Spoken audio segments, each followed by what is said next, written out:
Hey, I'd like to welcome you to another episode of Mission Matters. My name is Adam Torres, and if you'd like to apply to be a guest on the show, just head on over to missionmatters.com and click on Be Our Guest to apply. All right, so today is a very special episode. We're bringing Chris Snook on the line. He's founder and managing partner over at Atomics, and this is part of our FII Priority Summit series. Chris, first off, welcome to the show. Thanks for having me. I'm excited to be here.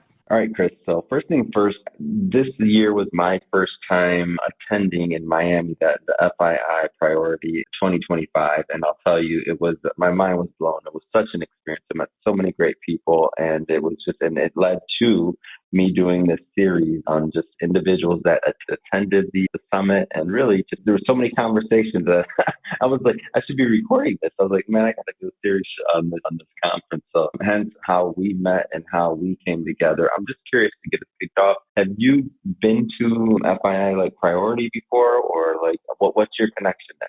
Yeah, I met Richard through one of our portfolio companies that's in the events and media aspect at Atomic back in, 3 years ago, whatever that was.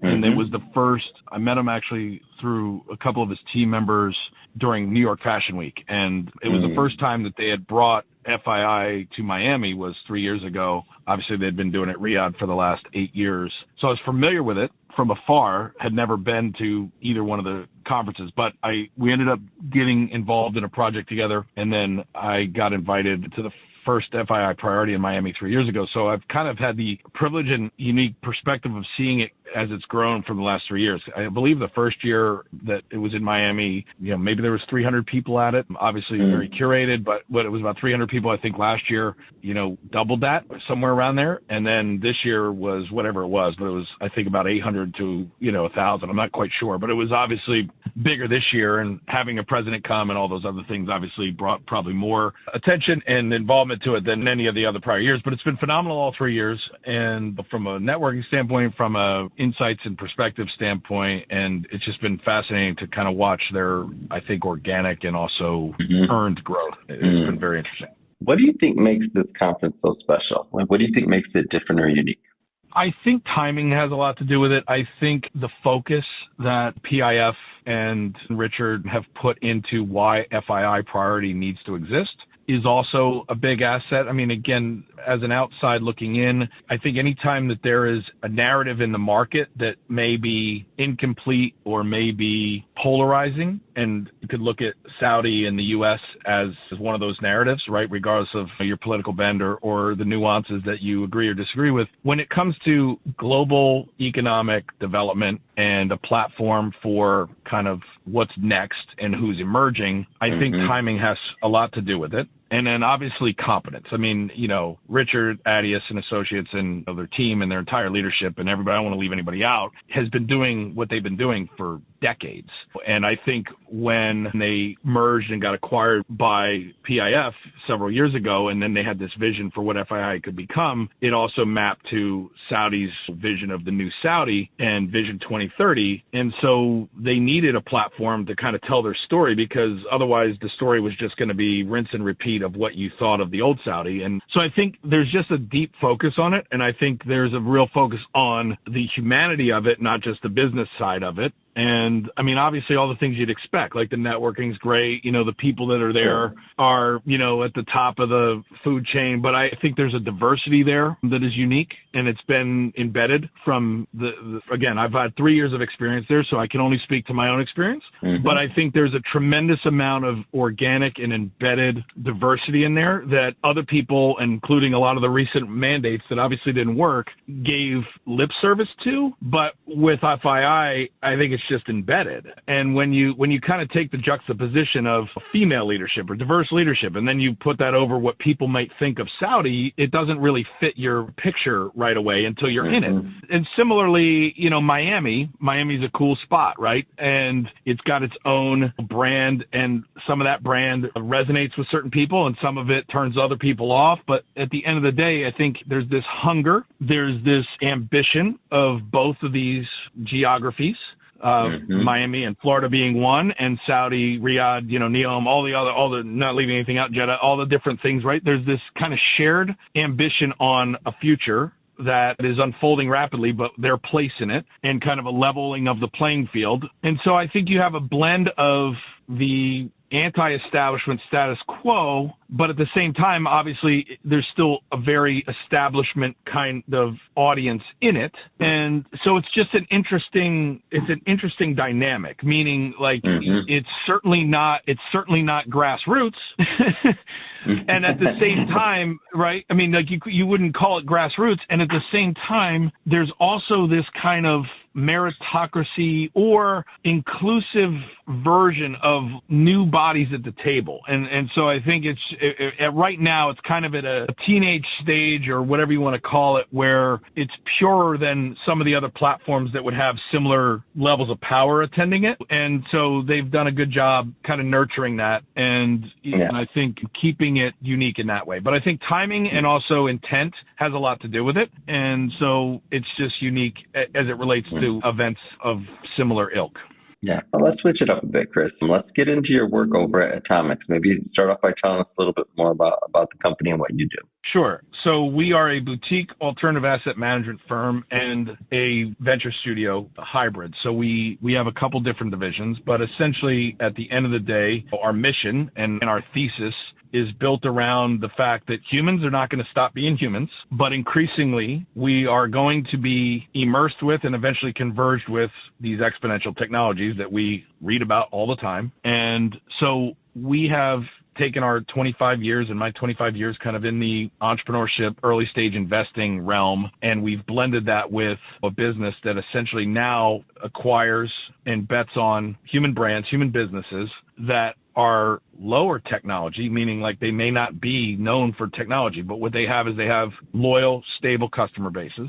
They have proven owners and entrepreneurs or operators. Those people are looking at some point for a succession, meaning they want to either go on and do something else, or maybe they want to retire, whatever it is, right? But they're looking for an exit, and the business is heavily dependent on their involvement. And we believe that those are great arbitrage opportunities to buy stable cash flows and then build a retooling of exponential technology underneath them so that we can take those businesses, not only grow them forward, but keep them very human, while at the same time positioning them for a world where we'll never build businesses and operate them the same again because of AI, because of blockchain, because of the things that we have been watching emerge for the last decade or so, and that ultimately over the next decade will transform most aspects of society. So we build human brands on top of exponential tech is what we say.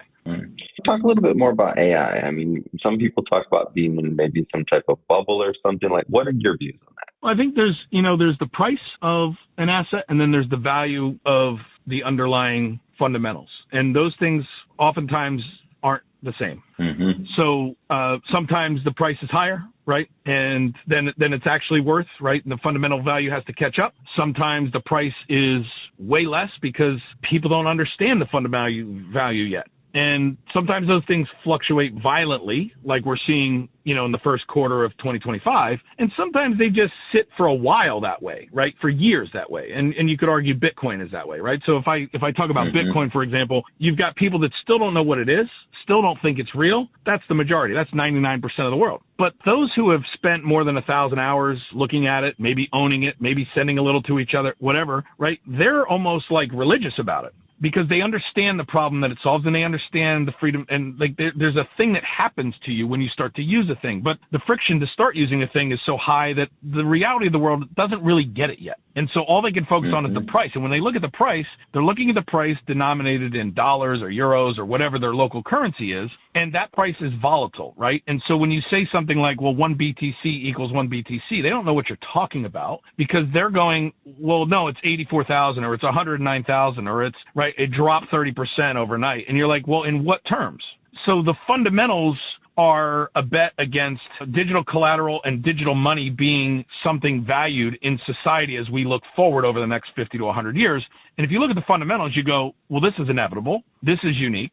And then the price doesn't match up to that. So you're just basically going, okay, well, if it's that fundamental, if it's that unique, and if it's that hard to replace, and it's that impossible to kill, and everybody's tried, well, then it's inevitable. So it either goes to zero or it doesn't stay here. And if it doesn't stay here, I'm just picking my entry point based on the price action. But I'm not having a conversation around the value. I understand the value. Well, AI, similar, right? Like, AI's been around for 50 years. Like, it's not something new. But what happened was we got to a point where we put a layer of AI, large language models, into the pocket of every human being that wanted it for free or for $20 a month, right? So ChatGPT 2 Marches ago basically changed the game. And then we've had this run of AI. So now everybody's going, oh my God, because what we did was the equivalent I give people is when we made electricity safe enough where you weren't going to burn your house down, right? And then we made it cheap enough back in the early 20s where every house that wanted it could have it. We never built houses or buildings the same again. We always, from that point on, pre-wired them to have electricity. And so when you think about AI, you're evaluating, well, now we have intelligence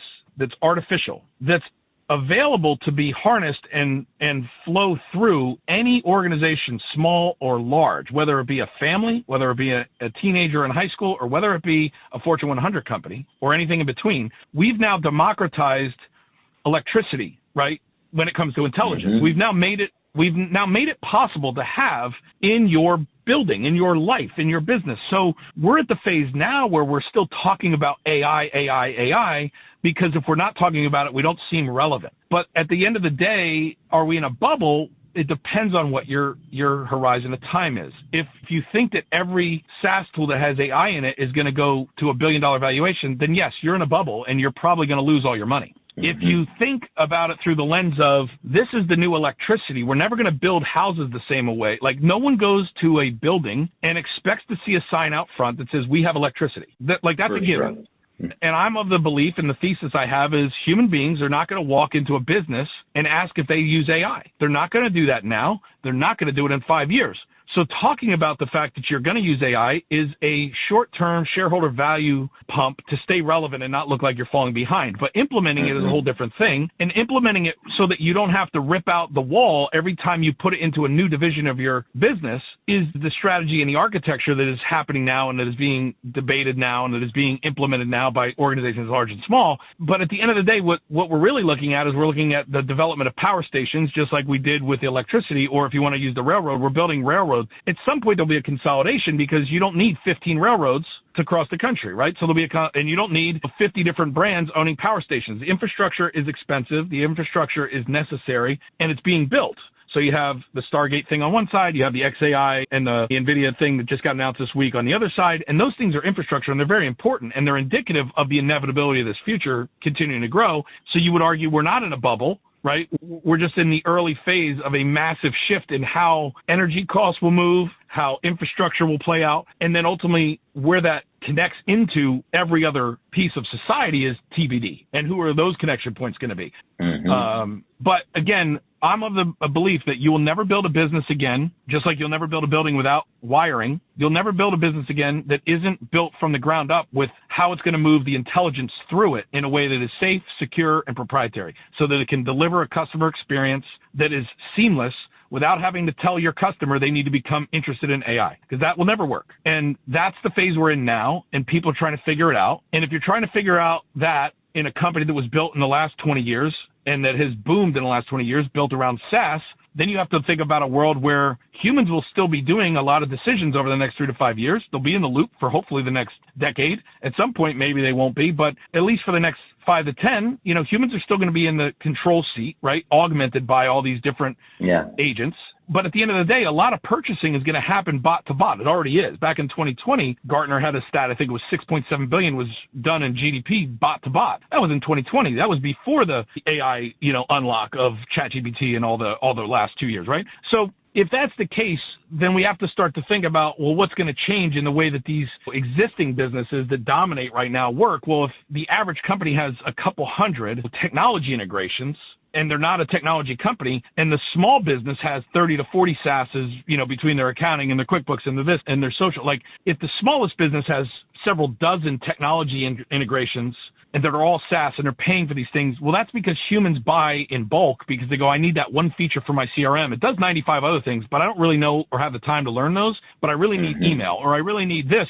So we pay $30 a month per seat, or we pay whatever, because we're buying a gym membership basically, where we go, I just need to lose weight and I'm going to use the treadmill and I need to be motivated. I don't use 90% of the rest of the gym, but I'm paying $30 a month. Yeah.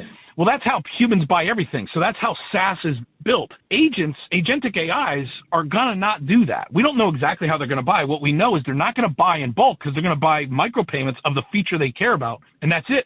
And they're going to do it 24/7, 365. So they need new rails. This is why the digital asset thing, this is why all these things matter and they converge, right? Because agentic AIs need to be able to transact millions and millions of transactions per second. And they're going to do that not in $30 a month per seat, because they're going to be too efficient. They're not going to buy stuff they don't use. And so this entire business model that's built all the venture returns for the last 15 years is at risk. And then everybody investing in the market's going, well, technology is what I need to buy. Well, yeah, but not if it's SaaS, because the multiples on SaaS might change as agentic AIs take over at scale. So you just have this really interesting thing. So our bet, again, is I don't want to have to go convince a CTO and 5 layers of leadership inside of a middle market company to rip out whatever technology they're married to, that they're used to, that they've embedded. I'd rather go buy a business that does 5 to 50 million on the lower end, 5 to 10 million with strong cash flows, that has very little technology, nobody technical in the thing, bring all that in and retool it with AI in the center, because I don't have to rip anything out. All I have to do is put electricity into a non-electric house. And I don't have to worry about getting to market, because they already have customers that don't care about any of that and just want a human experience and something that doesn't feel overly technical or overly dehumanized. And so that's the bet we're making at Atomic, is we're buying human businesses that are focused on creating a human experience with their customer, because that's the only thing that can't be commoditized. And it's the thing we're all starved for, because we've all gotten gadgeted out to death. We've all get automated out to death. We've all bought food at a place with no human experience. We're done talking with kiosks. It's not going to stop, but we're just missing that. And so are we willing to pay a premium more and more? I'm betting we'll pay a premium more and more for something that feels like a human. And those businesses are cash flow positive. They're small, so private equity is not going to go bother to roll them up, because it's too much work for too little fees. But we can aggregate those because we're nimble and we're scrappy and we're also strategic. And then we'll get to the point where we have a portfolio of things that are big enough to be exited to private equity, who now will go do it. And so then we'll just rinse and repeat that model. And that's kind of our unique positioning in the market. Amazing. Chris, this has been great having you on the show today. I really enjoyed our conversation, and I learned a lot.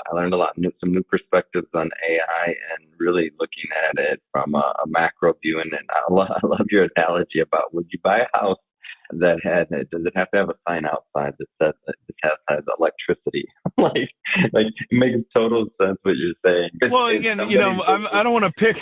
Yeah, I don't want to pick on anybody, but there's other ones just for people to think about it, because it's a rational way to look at it and almost not be overwhelmed by it and just think like practical, right? I'm not picking on the beauty company, but there's a major publicly traded beauty company that everyone knows that was on an earnings call like maybe 6 months ago. And I heard the CEO say, we're not a beauty company. We're not a beauty company. We're a technology company. And I was like, that's such a stupid thing to say, right? Like, the women and men who buy your makeup, your creams, your potions, your lotions, they're buying hope. They're buying beauty. They're buying something that they're putting on their body that they want to be safe and that they want to make them feel more confident and more attractive and better. They're not buying technology. So who are you talking to, right? That's like saying I'm a hotel and I am a sheets and pillows business. Like, no, you're not. Like, that's a given, right? You're not selling me on the quiet room, the comfortable beds, the wonderful food. You're selling me on your accounting system. Like, you're selling me on how you make the power work. Like, why are you doing that when what I want is I want a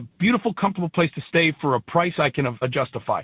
So we have to get back to the fact that, like, if what we sell is makeup, well, then use technology to become better at creating that promise to your customer. But don't say you're a technology company. You're literally disconnected from all reality. You've said that your shareholder who's chasing tech pump is more important than your woman or man spending money on your makeup at $100 a kiosk. And that is a mistake that will bite everyone in the butt. Mm-hmm. Chris, if somebody's listening or watching this and they want to follow up and they want to learn more about your work, how do they do that? You can find me at chrisjsnook.com. You can read my Substack at wealthmatterstome.com. And you can check out Atomic at atomicstudio.com. All those three. Fantastic. And for everybody listening, just so you know, we'll definitely put those links in the show notes so you can just click on them and head right on over. And speaking of the audience, if this is your first time with Mission Matters and you haven't done it yet, hit that subscribe or follow button. This is a daily show. Each and every day we're bringing you new content, new ideas, and hopefully new inspiration to help you along the way in your journey as well. So again, hit that subscribe or follow button. And Chris, thanks again for coming on the show. Awesome. Thanks, Adam. Appreciate it.